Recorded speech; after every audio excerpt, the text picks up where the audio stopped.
नमस्कार, मैं पूजा जादव और आप देख रहे हैं the fact India. Paschim Asia में इस समय 2 युद्ध क्षेत्र हैं जो पूरे क्षेत्र की शांति के लिए खतरा है। अगर इन पर काबू नहीं पाया गया तो ये एक बड़े संघर्ष में बदल सकती है। सबसे पहला संघर्ष हमास और इजराइल का है, वहीं दूसरा फ्रंट पाकिस्तान और ईरान के बीच खुल चुका है। दोनों ही देशों ने एक दूसरे की सीमा में मिसाइल दागे।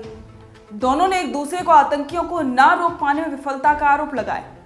ईरान ने सुन्नी आतंकी समूह जैश अल अदल को रोकने में विफलता का आरोप लगाते हुए इस सप्ताह की शुरुआत में पाकिस्तान पर हमला किया। ईरानी सेना ने पाकिस्तान के बलूचिस्तान इलाके में मिसाइल और ड्रोन से हमले किए। ईरान ने दावा किया कि इस इलाके में आतंकी संगठन जैश अल अदल ने ठिकाना बनाया हुआ है।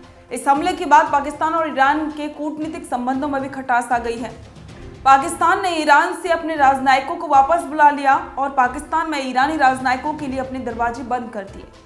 18 जनवरी को पाकिस्तान ने भी ईरान के इलाके में हवाई हमले किए। आतंकी संगठन जैश अल अदल ने भी हमले पर प्रतिक्रिया दी है। संगठन ने अपने टेलीग्राम चैनल अदल मीडिया पर लिखा कि ईरान ने संगठन के कुछ सदस्यों के घरों पर हमला किया। हमले की वजह से 2 सदस्यों का घर तबाह हो गया और उनके परिजनों की मौत हो गई। उनके परिवार के सदस्यों की मौत हुई और वो घायल भी हुए हैं। आतंकी संगठन की हम बात करेंगे, लेकिन उससे पहले ये जान लेते हैं कि दोनों देशों के झगड़े का भारत पर क्या असर होगा। भारतीय विदेश मंत्रालय ने ईरान के हमले के बाद कहा कि ये मामला ईरान और पाकिस्तान के बीच है।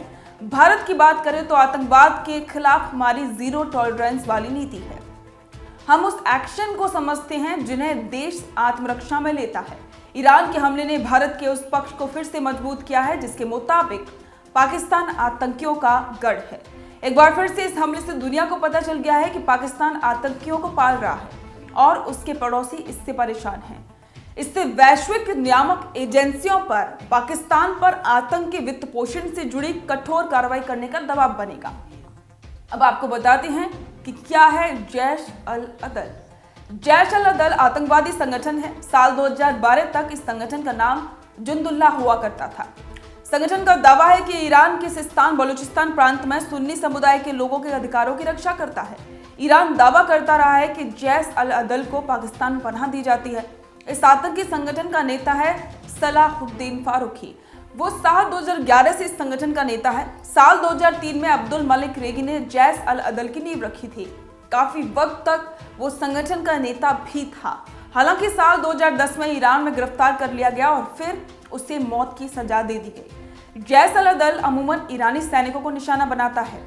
साल 2009 के मई में संगठन ने ईरान के जहेदान की एक मस्जिद में फिदायीन हमला किया था।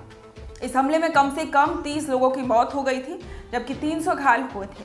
इसके बाद ईरान के पेशिन में खुले बाजार में एक फिदायीन हमले में 40 लोगों की मौत हुई थी। इस हमले में भी जैश अल अदल का हाथ था। 2010 में ईरान के चाबहार में एक मस्जिद पर हमले में भी जैश अल अदल का हाथ था। हमले में करीब 40 नागरिक मारे गए थे और 100 को गंभीर चोटें आई थी।